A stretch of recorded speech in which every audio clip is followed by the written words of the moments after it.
Extremely sorry to disappoint.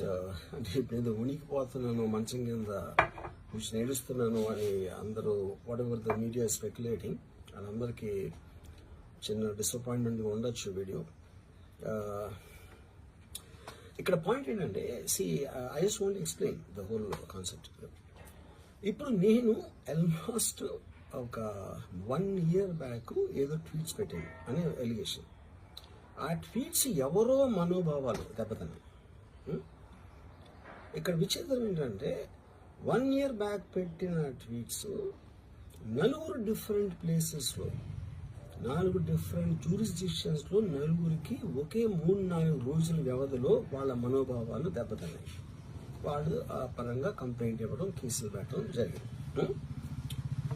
ఇక్కడ point 1, ఎవరి మీద అయితే నేను పెట్టానని వాళ్ళు చెప్తున్నారో వాళ్ళకి